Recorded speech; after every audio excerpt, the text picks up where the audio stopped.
Welcome to code dynasty. आज ये हम लोग का थर्ड एपिसोड है।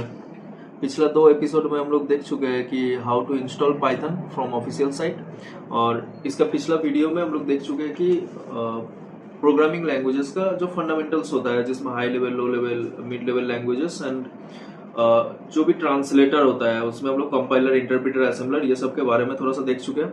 अब लोग ऊपर कार्ड में आ रहा होगा, उसको क्लिक करके देख सकते हैं, प्लेलिस्ट चेक कर सकते हैं। तो आज इस वीडियो में हम लोग करने वाले हैं कि पाइथन का इंट्रोडक्शन करने वाले हैं कि पाइथन क्या है, नहीं है, उसका इंट्रोडक्शन करने वाले हैं। तो लेकिन पाइथन शुरू करने का पहले मैं आप लोगों से एक बात बोलना चाहूँगा कि देखिए, आप एक लैंग्वेज सीख रहे हैं, ठीक है, आप एक लैंग्वेज सीख रहे हैं। आपको याद है जैसे हम लोग बचपन में कैसे इंग्लिश सीखते थे? इंग्लिश में हम लोग ऐसे करते थे ना कि हम लोग ट्रांसलेशन सीखते थे कि we are going to school, birds are flying, they are playing footballs. So ये ऐसे कर करके हम लोग सेंटेंस फ्रेम करना सीखे हैं, और ऐसे हम लोग यहाँ पे भी इसको इस्तेमाल करने वाले हैं। देखिए, यहाँ पे जो भी आपका क्वेश्चन आने वाला है ना, वो आप सोच सकते हैं, आप समझ सकते हैं, आप लॉजिक बिल्ड कर सकते हैं। बस आपको करना क्या है कि आपको पाइथन में उसको ट्रांसलेट करना है। क्या करना है? ट्रांसलेट करना है।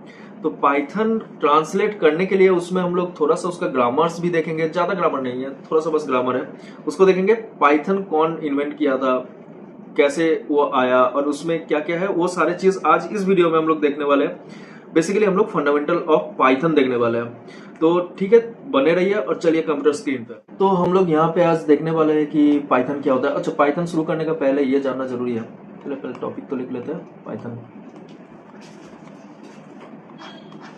इसको शुरू करने का पहले हम लोग को ये जानना जरूरी है कि उसको बनाया कौन है। So Python was developed by Guido van Rossum, ठीक है, इन 1991। आपको कहीं कहीं ये 1990s भी दिख सकता है, लेकिन हम लोग 1991 लिख सकते हैं, क्योंकि आप समझ सकते हैं कि एक लैंग्वेज बनाने में ना बहुत टाइम लगता है। तो वो पब्लिश 1991 में हुआ था, तो विल प्रिफर 1991। अब यहाँ पे थोड़ा सा बात करते हैं कि पाइथन ये नाम कहाँ से आया है। जो गुइडो वैन रोसम था, उसका एक फेवरेट टीवी शो आता था, जैसे बीबीसी बोल के जो चैनल है, आप जानते होंगे, बीबीसी चैनल पे एक शो आता था उस टाइम, जिसका नाम था मॉन्टी पाइथन्स फ्लाइंग सर्कस। तो ये कॉमेडी शो था, और ये गुइडो वैन रोसम का बहुत फेवरेट शो था। तो इसी शो से ये पाइथन नाम निकल के आया है। और इसको चूज करने का और कुछ मतलब कि क्यों चूज किया गया, इसका रीजन ये था कि देखिए, ये जो लैंग्वेज है, ये पाइथन के तरह स्ट्रॉन्ग लैंग्वेज है। मतलब कि आप इन जनरल लाइफ में जो भी चीज बात करते हैं, न्यू टेक्नोलॉजीज के बारे में बात करते हैं, एआई, रोबोटिक्स, जो भी बात करते हैं, ये पाइथन उन सबको हैंडल कर सकता है। तो ये एक स्ट्रॉन्ग लैंग्वेज है, ठीक है। और ये थोड़ा सा मिस्टीरियस भी है, क्योंकि ये हाई लेवल लैंग्वेज है, तो इसका एब्स्ट्रैक्शन लेवल भी थोड़ा हाई है। तो इसलिए उन्होंने यही नाम को चूज किया कि Python is the best name for this language. और मुझे भी ये जस्टिफाइबल लगता है कि ये अच्छा नाम है इस लैंग्वेज के लिए। सो पाइथन का ग्रामर में जाने का पहले ना, पाइथन का थोड़ा सा डेफिनेशन देख लेते हैं। तो पाइथन है क्या, है ना। तो यहाँ पे हम लोग नॉर्मली लिख सकते हैं कि Python is an interactive interpreted case sensitive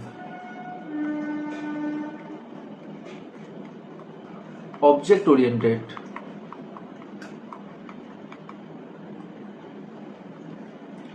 general purpose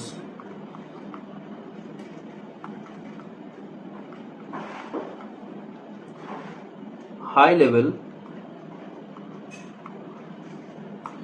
dynamic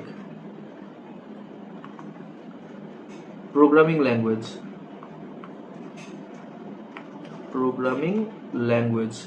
ऐसे डरना नहीं है ना, ये सारे फीचर्स है पाइथन का। सो ये हम एक एक करके बता देते हैं, बहुत कुछ हार्ड नहीं है ना। सो पाइथन इज एन इंटरएक्टिव का मतलब क्या है कि आप एक एक करके लाइन इसमें एग्जीक्यूट कर सकते हैं विदाउट सेविंग और कंपाइलिंग, है ना। आप इसमें कर सकते हैं। जैसे आपको अगर एग्जांपल में हम दिखा है, जाएंगे हम लोग, सर्च करेंगे आइडियली, और ये जो मोड खुलता है ना, ये पहला दिन मैंने बताया था कि इसको इंटरेक्टिव मोड बोलते हैं। तो इसमें आप क्या कर सकते हैं, आप इससे बात कर सकते हैं। सो हाई बोलेंगे, हाई बोलेगा। ये ज्यादा इंसान की तरह बात नहीं करता, लेकिन आप कर सकते हैं ना, वन लाइनर प्रोग्राम्स को आप यहाँ पे चला सकते हैं विदाउट सेविंग दोज फाइल्स, है ना। कोई सेव करने का जरूरत नहीं, आप इसमें कर सकते हैं। सो इसलिए हम लोग पाइथन को थोड़ा इंटरेक्टिव बोलते हैं, है ना। इंटरप्रिटेड, ये तो आप समझ गए होंगे, हम लोग पिछला एपिसोड में बात किया था कि इंटरप्रिटर का यूज करते हैं Python to convert the source code into object code line by line. So यहाँ पे हम लोग इंटरप्रिटर का बात करते हैं, इंटरप्रिटर को यूज करता है बोल के इंटरप्रिटर बोलते हैं। नाउ केस सेंसिटिव क्या है? केस सेंसिटिव यह होता है कि इंग्लिश में दो तरीके का केस होता है, एक होता है अपर केस, एक होता है लोअर केस। सो यहाँ पे केस सेंसिटिव मतलब होता है आपके लिए small A and capital A दोनों सेम हो सकता है, लेकिन पाइथन के लिए नहीं है ना। कंप्यूटर के लिए ही नहीं है, क्योंकि कंप्यूटर एस की वैल्यूज समझता है।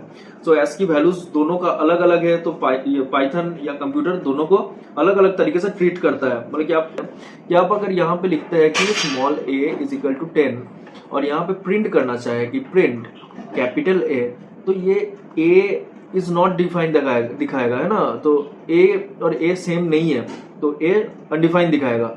So that's why case sensitive. अभी ऑब्जेक्ट ओरिएंटेड का क्या मतलब होता है कि ऑब्जेक्ट ओरिएंटेड मतलब ये खुद अपने में एक बहुत बड़ा सब्जेक्ट है, कोर सब्जेक्ट है ना, ऑब्जेक्ट ओरिएंटेड प्रोग्रामिंग। सो यहाँ पे हम एकदम छोटा से बताते हैं कि यहाँ पे जो भी चीज हम लोग लिखते हैं ना, वो सारे ऑब्जेक्ट्स होता है। पाइथन में हम लोग जो भी चीज लिखते हैं वो सारे ऑब्जेक्ट्स होता है। अगर इसी में हम बोले तो ये प्रिंट एक ऑब्जेक्ट है, यहाँ पे ये जो 10 लिखे है ये एक ऑब्जेक्ट है, ये इक्वल टू एक ऑब्जेक्ट है। तो व्हाट एवर यू राइट वो सब एक ना एक ऑब्जेक्ट है पाइथन के अंदर, है ना। सो इसलिए पाइथन को ऑब्जेक्ट ओरिएंटेड बोला जाता है। जनरल पर्पस मतलब क्या है कि आप कुछ भी करना चाहे, है ना। आप अगर सोचिए कि गेम डेवलपमेंट करना चाहे, वेब डेवलपमेंट करना चाहे, या तो आप स्क्रिप्टिंग करना चाहे, हाँ, हैकिंग वगैरह कुछ भी आप करना चाहे, एआई रोबोटिक्स में कहीं भी आप काम करना चाहे, तो ये सारे काम को हैंडल कर सकता है एफिशिएंटली, है ना। So that's why Python is general purpose language. और हाई लेवल क्यों है, ये तो आपको पिछले एपिसोड में बताई है, क्योंकि ये ह्यूमन लैंग्वेज के पास आता है। मतलब कि आप समझ सकते हैं, आप उसको पढ़ के बता सकते हैं कि इस कोड में क्या किया गया। तो इंग्लिश के आसपास आता है, इंग्लिश के बराबर आता है। That's why it is high level language. और डायनामिक लैंग्वेज क्यों होता है, इसको थोड़ा सा बता देते हैं। डायनामिक लैंग्वेज होता है जैसे कोई भी C++ जावा में आप करने जाएंगे ना, तो आपको ऐसे लिखना पड़ता है कि int a is equal to 10, है ना। तो आपको पहले डिफाइन करना पड़ता है कि a क्या कंटेन करेगा। अगर आप int a लिख दिए तो a में इंटीजर टाइप डेटा आएगा, या पहले से बता देते। तो इस टाइप का डेटा को ना हम लोग स्टैटिक टाइप बोलते हैं, स्टैटिक टाइप, है ना। लेकिन पाइथन में ऐसा कुछ नहीं है। पाइथन में आप a इज इक्वल टू 10 लिखिए, a is equal to hello लिखिए। सो यहाँ पे इसको कोई प्रॉब्लम नहीं होगा, ये दोनों को एक्सेप्ट करेगा। सो इसलिए पाइथन को हम लोग बोल देंगे dynamic type language, dynamic programming language, ठीक है। तो चलिए आगे हम लोग ग्रामर के बारे में बात करते हैं। जैसे हम बोले कि ये एक लैंग्वेज है, आपको सीखना पड़ेगा कि how to translate your thoughts into Python. बस इतना करना है आपको, बाकी सब आपको आता है। आपको अगर क्लास 4-5 का मैथ्स आता है ना, तो विश्वास कीजिए कि आपको पाइथन आता है। बस आपको ट्रांसलेशन हम सिखाने वाले हैं। तो ट्रांसलेशन सिखाने के पहले चलिए हम लोग थोड़ा सा ग्रामर पढ़ लेंगे। यहाँ पे जो ग्रामर हम लोग पढ़ेंगे उसको हम लोग क्या बोलते हैं, उसको हम लोग बोल देंगे टोकन्स, है ना। अभी ये टोकन्स क्या होता है, ये basic and fundamental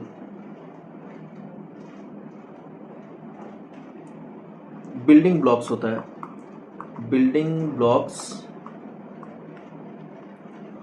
of any programming language, ठीक है। कोई भी प्रोग्रामिंग लैंग्वेज का जो बेसिक बिल्डिंग ब्लॉक होता है उसको हम लोग टोकन बोलते हैं। अब जैसे इंग्लिश में पढ़े होंगे कि पार्ट्स ऑफ स्पीच होता है ना, नाउन, प्रोनाउन, वर्ब, एडवर्ब, आप जानते होंगे। सो आप जो भी सेंटेंस फॉर्म करते हैं ना, उसमें जो हर एक वर्ड होता है, ये सारे वर्ड्स उसी पार्ट्स ऑफ स्पीच का हिस्सा होता है। ऐसा नहीं कि आप इसके बाहर जाके कुछ कर सकते हैं। तो जो भी चीज है उसके अंदर आता है। तो यहाँ पे हम लोग प्रोग्राम में जो भी चीज लिखने वाले हर एक एलिमेंट वो सारे इस टोकन के अंदर आता है। तो यहाँ पे बेसिकली हम लोग के पास 5 टाइप का टोकन है। चलिए एक एक करके देख लेते हैं क्या क्या टोकन है। सो पहला टोकन के बारे में हम लोग पढ़ेंगे, उसका नाम है, पहला हो जाता है कीवर्ड, है ना। और ये जो हम बताने वाले हैं ये सिर्फ पाइथन के लिए नहीं है। आप कोई भी लैंग्वेज कीजिए, आपको पहले यही पढ़ना पड़ेगा। और ये जनरल बात है ना, आपको ये जानना चाहिए कोई भी लैंग्वेज शुरू करने का पहले। सो कीवर्ड्स क्या होता है, इसको हम शॉर्ट में हम आपको बताते हैं, इसको हम लोग बोलेंगे रिजर्व्ड वर्ड्स, है ना, रिजर्व्ड वर्ड्स। अभी इसका कहानी क्या है, रिजर्व्ड वर्ड्स का मतलब होता है, देखिए कोई भी लैंग्वेज होता है ना, उसका जो सोल होता है वो होता है वोकेबुलरी, उसका वर्ड्स, है ना, वही वर्ड डिफाइन करता है कि एक लैंग्वेज कैसा साउंड करता है, कैसे आप उसको एक्सप्रेस कर सकते हैं। तो यहाँ पे रिजर्व्ड वर्ड मतलब पाइथन का जो खुद का वर्ड है, ठीक है। जैसे प्रिंट बोल के एक फंक्शन है जिससे हम लोग प्रिंट करते हैं, या इनपुट बोल के एक फंक्शन है जिससे हम लोग यूजर से इनपुट लेते हैं। सो ये जो वर्ड्स है इनपुट एंड प्रिंट, ये पाइथन का खुद का वर्ड है, इसको आप अपने काम के लिए यूज नहीं कर सकते। मतलब कि आप कभी लिख नहीं सकते कि प्रिंट इज इक्वल टू 10, नहीं लिख सकते, क्योंकि प्रिंट का एक अलग मतलब है पाइथन के पास, है ना। तो इसको थोड़ा सा ध्यान रखेंगे हम लोग कि कीवर्ड्स जो है वो रिजर्व्ड वर्ड्स है और ये पाइथन खुद के लिए यूज करता है, ठीक है। जस्ट यहाँ पे एग्जाम्पल थोड़ा सा देख लेते हैं। एग्जाम्पल आप बोल सकते हैं इनपुट फंक्शन, या तो लेन फंक्शन, या तो आप बोल सकते हैं str जो होता है, str मतलब स्ट्रिंग होता है, या तो लिस्ट जो होता है, एंड सो ऑन। हम लोग पढ़ते पढ़ते धीरे धीरे देखेंगे कि पाइथन क्या क्या चीजें यूज करते हैं। फॉर है, इफ है, एल्स है, व्हाइल है, तो ये सारे कीवर्ड्स में आ जाएगा, ठीक है। अभी सेकेंड टाइप क्या हो जाता है, सेकेंड टाइप हो जाता है लिटरल्स। अभी लिटरल्स को कैसे समझेंगे, लिटरल्स होता है डेटा टाइप्स, है ना, डेटा टाइप्स, यही मेन है, यही चीज आप जान जाएंगे ना, पूरा पाइथन समझ जाएंगे। लिटरल्स मतलब डेटा टाइप्स। डेटा टाइप्स क्या होता है, the types of data Python can deal with, है ना, ध्यान से समझिए, the types of data Python or a language can deal with. तो एज ए ह्यूमन बीइंग अगर मैं अपने बात करता हूँ तो मुझे भी ना कुछ चीजें समझ में आता है, जैसे हो गया मुझे बंगाली समझ में आता है, इंग्लिश समझ में आता है, हिंदी समझ में आता है, नंबर्स समझ में आता है, कुछ सिंबल्स समझ में आता है। लेकिन इसके बाहर आप मुझसे बात करेंगे तो सही मुझे समझ में नहीं आएगा, क्योंकि मैं नहीं जानता, उसका वोकेबुलरी नहीं जानता, उसका डेफिनेशन मेरे पास नहीं है, तो मैं डील नहीं कर पाऊंगा उस लैंग्वेज से जो मुझे नहीं पता है। तो इसी तरीके से पाइथन भी कुछ डेटा टाइप से काम करता है, कुछ टाइप्स ऑफ डेटा को लेके वो हैंडल कर सकता है, काम कर सकता है। उस डेटा को हम लोग बोलेंगे लिटरल्स या डेटा टाइप्स, है ना। सो अभी यहाँ पे जो डेटा टाइप्स है, ये कितना डेटा टाइप्स हम लोग के पास अवेलेबल है। देखिए हम लोग के पास मेनली हम बोलेंगे कि लिटरल्स जो है इसका फंडामेंटल जो डेटा टाइप्स होता है, फंडामेंटल डेटा टाइप्स, इसमें आपके पास क्या क्या आ जाता है, इसमें आप यहाँ पे लिख सकते हैं, इसमें आता है आपके पास नन, है ना, बुलियन। नन मतलब कुछ नहीं होता है, और बुलियन जो होता है वो ट्रू एंड फॉल्स को डिनोट करता है, मतलब कि या तो ट्रू होगा या फॉल्स होगा, जिसमें कैपिटल टी और कैपिटल एफ यूज होता है। इसमें हम लिख देते हैं कि ट्रू और फॉल्स बुलियन में आता है ना। इसके बाद हम लोग इसमें डाल सकते हैं इंटीजर, फ्लोट, और हम लोग यहाँ पे बोल सकते हैं str स्ट्रिंग, है ना। और बस इतना हम लोग का हो जाएगा फंडामेंटल डेटा टाइप्स। और डिराइव्ड डेटा टाइप्स में क्या आ जाएगा, मतलब कि इससे जो बनता है, तो डिराइव्ड डेटा टाइप्स में हम लोग के पास हो जाएगा, पहले आ जाएगा list, tuple and set and dictionary. देखिए कुछ चीज़ों के लिए मुझे ठीक पता नहीं क्यों सीबीएसई ने ऐसा किया है, लेकिन ये जो सेट वाला है ना, ये जो सेट हम लोग लिख रहे हैं, ये सेट हम लोग का सिलेबस में है नहीं, लेकिन हम लोग इसको डिस्कस करेंगे। बस आपके लिए बता दे रहे हैं कि ये सेट हम लोग को पढ़ना नहीं है, हम लोग बस लिस्ट, डबल, डिक्शनरी और ये सारे टाइप्स पढ़ेंगे तो हम लोग का काम हो जाएगा, ठीक है। चलिए, तो ये सारे डिटेल्स हो गए, इसके बारे में हम लोग बाद में बात करने वाले हैं कि ये डेटा टाइप्स कैसे काम करता है। तो उसका पहले टोकन्स को खत्म कर लेते हैं, है ना। सो अभी इसका थर्ड टाइप क्या आ जाएगा, थर्ड टाइप आ जाता है आइडेंटिफायर्स। अभी ये आइडेंटिफायर्स क्या होता है, ये होता है naming words, naming words. Naming words को हम लोग और अच्छा भाषा में बोल सकते हैं वेरिएबल का जो नेम होता है ना, वेरिएबल, इसको हम लोग आइडेंटिफायर बोल देंगे, है ना। सो इसमें आप जैसे कोई वैल्यू को स्टोर करने के लिए जो भी वेरिएबल्स का यूज करते हैं, सपोज हम लिखते हैं कि a इज इक्वल टू 10, अगर हम यहाँ पे लिखते हैं कि a is equal to 10, so a is the identifier. Identifier ध्यान से सोचिए, आइडेंटिफायर से मिलता जुलता इंग्लिश में एक शब्द है जिसका नाम है identify. So identify use to identify something, है ना। तो यहाँ पे जो भी वैल्यू रख रहे हैं, है ना, उसको आइडेंटिफाई हम लोग ए से कर सकते हैं, है ना। तो ए को हम लोग बोल देंगे identifier, this is a naming word, है ना। इसके जगह में आप अपना नाम लिख सकते हैं, कुछ भी लिख सकते हैं ना, बस ये जो नाम होगा ये कीवर्ड्स नहीं होना चाहिए। तो आइडेंटिफायर जब बता रहे, इसके साथ में क्या आप लोग को थोड़ा सा बता दें कि identifiers, how to name an identifier. चलिए इसके साथ साथ बता ही देता है कि हम लोग के पास ये क्वेश्चन है कि how to name an identifier. ये पूरा पाइथन में यूज होगा और इससे एक ना एक क्वेश्चन आपको बोर्ड में मिल जाता है ना, जिसमें आपको बहुत सारा आइडेंटिफायर का नाम दिया होगा and you have to identify the valid identifier और इनवैलिड आइडेंटिफायर। जिस हिसाब से क्वेश्चन आएगा वो आपको चूज करना पड़ेगा। इन एमसीक्यू में ये आता है और क्वेश्चंस आप सॉल्व करेंगे तो आपको अच्छा आइडेंटिफायर चूज करना ही पड़ेगा। तो इसका पहला रूल क्या बोलता है, इसका फर्स्ट रूल बोलता है कि आइडेंटिफायर जो होता है वो कैन नॉट बी कीवर्ड, है ना। So identifier can not be any keyword.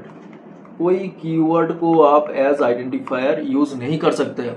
मतलब कि आप कभी नहीं लिख सकते कि प्रिंट इज इक्वल टू 10, है ना, लेन इज इक्वल टू 10, सो नहीं लिख सकते आप, क्योंकि उसका पाइथन के पास कुछ अपना मतलब होता है ना। और सेकंड टाइप क्या है, identifier can contain, identifier can contain, क्या क्या इसमें कंटेन हो सकता है, capital A to Z contain कर सकता है, small a to Z contain कर सकता है, 0 to 9 कंटेन कर सकता है और अंडरस्कोर कंटेन कर सकता है। ये नीचे वाला जो हाइफन होता है अंडरस्कोर कंटेन कर सकता है। और यहाँ पे हम लोग बोलेंगे विदाउट दिस ऑल थिंग्स, है ना, ये सारे को छोड़ के और कोई भी स्पेशल कैरेक्टर, स्पेस भी एक स्पेशल कैरेक्टर में आता है, तो ये सब भी आप इस्तेमाल नहीं कर सकते हैं। आपके नाम के बीच में स्पेस नहीं आएगा। आपको अगर कुछ भी करना है आप इन सारे चीजों को यूज करके लिखिए, कोई दिक्कत नहीं है। और इसका थर्ड रूल क्या बोलता है कि name can not start with any number. इसको जब बताते हैं ना तो हमको एक बात याद आता है कि आप जेम्स बॉन्ड का नाम सुने होंगे ना, तो जैसे वो लिखता था बॉन्ड 007, तो आप ये लिख सकते हैं बॉन्ड 007, लेकिन 007 बॉन्ड आप नहीं लिख सकते, है ना। तो आप कोई भी नाम, कोई भी आइडेंटिफायर का नाम को कोई भी नंबर से स्टार्ट नहीं कर सकते हैं, है ना। तो यहाँ पे अगर आपसे पूछा जाए, यहाँ पे आपसे एक क्वेश्चन पूछ रहे हैं कि which of the following is valid, which of the following is valid identifier, है ना। इसका आंसर आपको कमेंट में बताना है, ठीक है। तो ऐसे आपको चॉइस दे रहा है कि एक है सोचिए कि माय नेम, चॉइस बी हो जाता है माय नेम, सी हो जाता है कि वन माई नेम, और डी हो जाता है माई @नेम, ठीक है। अब इन चारों में से बताइए मुझे कि कौन सा वैलिड आइडेंटिफायर है। आप एक बार रूल फिर से देख लीजिए, यहाँ पे क्या क्या बोला गया है। क्या बोल रहे हैं, name can not start with number only, number से स्टार्ट नहीं कर सकते हैं। थोड़ा हिंट भी दे दिया, कमेंट में जरूर बताइए इसका आंसर क्या होगा, है ना। तो चलिए नेक्स्ट आ जाते हैं। हम लोग पढ़ चुके हैं कि आइडेंटिफायर पढ़ चुके हैं। अभी हम लोग यहाँ पे पढ़ेंगे 4 नंबर पे हम लोग पढ़ेंगे ऑपरेटर्स। ये ऑपरेटर्स क्या होता है ना। देखिए तो यहाँ पे हम लोग लिखेंगे these are the symbols which trigger a action among variables और वैल्यूज, है ना। ध्यान से समझिए इसका मतलब क्या है कि ये कुछ सिंबल्स होता है जो कि वेरिएबल्स या वैल्यूज के बीच में कुछ एक्शन को ट्रिगर करता है। अभी ये जैसे हम एग्जांपल देंगे ना, ये देखिए क्लियर हो जाएगा। अगर आपसे पूछते हैं कि बताओ कि 2 and 5 इसका आंसर क्या होगा, 2 and 5 इसका आंसर क्या होगा, तो अभी पूछोगे ना कि इसमें करना क्या है, मतलब क्या है ये, क्या करना है। सो ये जो तुम पूछ रहे हो इसका आंसर में हम जो करेंगे यही है ऑपरेटर। तो हम यहाँ पे क्या बोल देंगे, हम प्लस बोल सकते हैं, माइनस बोल सकते हैं, मल्टीप्लिकेशन डिवीजन ये सारे बोल सकते हैं। सो जैसे ही एक प्लस हम लगाते हैं ना, तुम फट से बोल दोगे कि इसका आंसर तो 7 है ना। सो ये जो सिंबल है, दिस इज ए सिंबल, है ना, which trigger action between this to values, है ना। ये वैल्यूज के बीच में एक एक्शन को ट्रिगर करता है कि इन दोनों को जोड़ना है। सो इसको हम लोग बोल देंगे ऑपरेटर्स। ठीक है, यहाँ पे एक इंटरेस्टिंग बात बताते, देखिए ये जो इक्वल टू है इसको क्या बोल देंगे, ऑपरेटर। ये जो दो वैल्यू है ना, इसको हम लोग बोलते हैं ऑपरेंड्स। और ये जो पूरा हम लोग किए हैं ना, इसको हम लोग बोलते हैं ऑपरेशन। ठीक है, ये नॉर्मल जनरल टर्म है, ये कंप्यूटर साइंस का नहीं है, मैथ्स में भी हम लोग ऐसे ही बोलते हैं। ये ऑपरेंड होता है, इसको ऑपरेटर बोलते हैं, बीच में जो भी चीजें रखते हैं, और ये टोटल चीज को हम लोग ऑपरेशन बोलते हैं। तो इस हिसाब से आप लोग याद रखिएगा। अभी ये जो ऑपरेटर होता है इसका क्या क्या टाइप्स होता है, ठीक है। अच्छा, इसका टाइप्स जो है ना हम लोग थोड़ा सा बाद में बात करते हैं, क्योंकि 5 और लास्ट वाला हम लोग बस पंक्चुएटर्स बस बचा हुआ है, उसको थोड़ा डिस्कस कर लेते हैं। सो अभी हम लोग बात करने वाले हैं नंबर 5 टोकन के बारे में, जिसका नाम है पंक्चुएटर्स। अब ये पंक्चुएटर्स क्या है, इसके मिलता जुलता इंग्लिश में एक शब्द है जिसका नाम है पंक्चुएशन, है ना।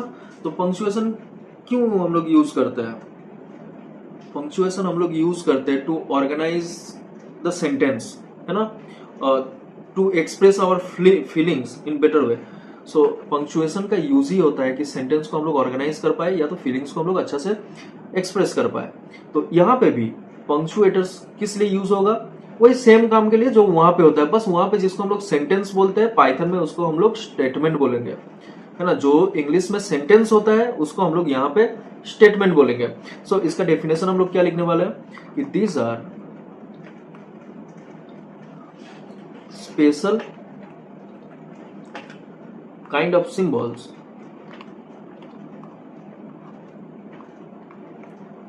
used to organize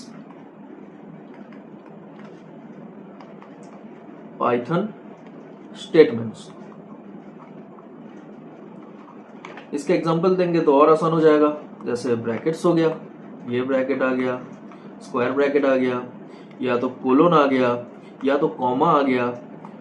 तो ये सारे हो जाता है पंक्चुएटर्स। ठीक है, एक बार बता देते हैं, देख लीजिए। यहाँ पे हम लोग 5 टाइप का टोकन्स के बारे में यहाँ पे बात किया है। सो पहला था कीवर्ड, जो रिजर्व्ड वर्ड्स था, जो पाइथन का खुद का वर्ड्स है। Then we talk about the literals. Literals मतलब डेटा टाइप्स होता है।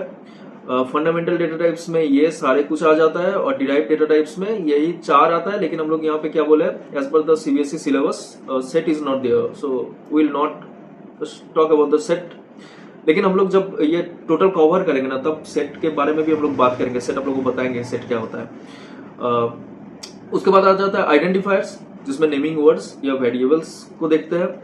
और यहाँ पे हम लोग ये देखें, ये बहुत इंपॉर्टेंट है, यहाँ से बोर्ड में आपको 1 मार्क्स मिलेगा ही मिलेगा, है ना। आप इसको रट जाइए एकदम अच्छा से, है ना। How to name an identifier, आप आइडेंटिफायर का नेमिंग कैसे कर सकते हैं। इसमें ध्यान से सुनिएगा, इसमें हम लोग कोई स्पेशल कैरेक्टर का यूज नहीं करेंगे, बस अंडरस्कोर छोड़ के।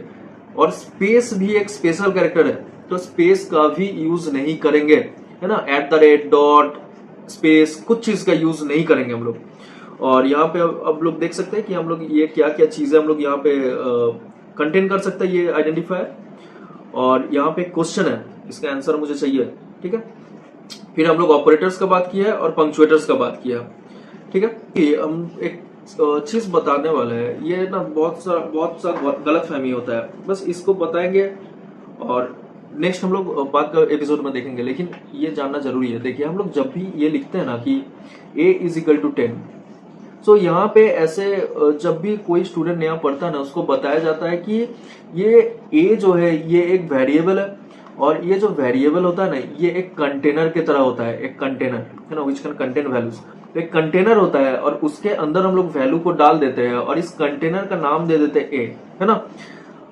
लेकिन ये सही पिक्चर नहीं है, सही पिक्चर थोड़ा सा इससे हटके है। कैसे कि ये जो 10 होता है ना ये मेमोरी में कहीं पे स्टोर होता है, आपका मेमोरी में कहीं पे एक ब्लॉक में 10 स्टोर होता है, और इस 10 को पॉइंटर करता है ना, इस एड्रेस को, ये एक मेमोरी है, इसका एक एड्रेस होगा।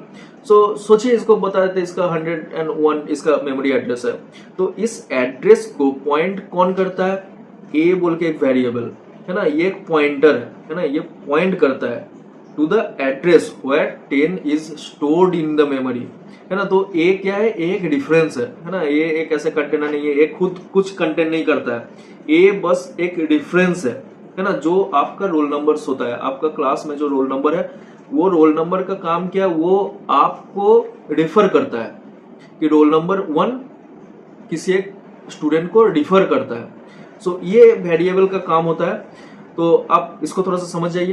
तो आज का वीडियो अगर आपको पसंद आया है, इन्फॉर्मेटिव लगा है, तो लाइक एंड सब्सक्राइब कीजिए। और आपको कुछ भी अगर पाइथन के बारे में कुछ भी जानना है, या तो इस एपिसोड में कुछ भी ऐसा हुआ है जो कि आपको जानना है, तो जरूर कमेंट डाउन कीजिए और क्वेश्चन का आंसर देना मत भूलिएगा, है ना। तो चलिए मिलते हैं नेक्स्ट वीडियो में।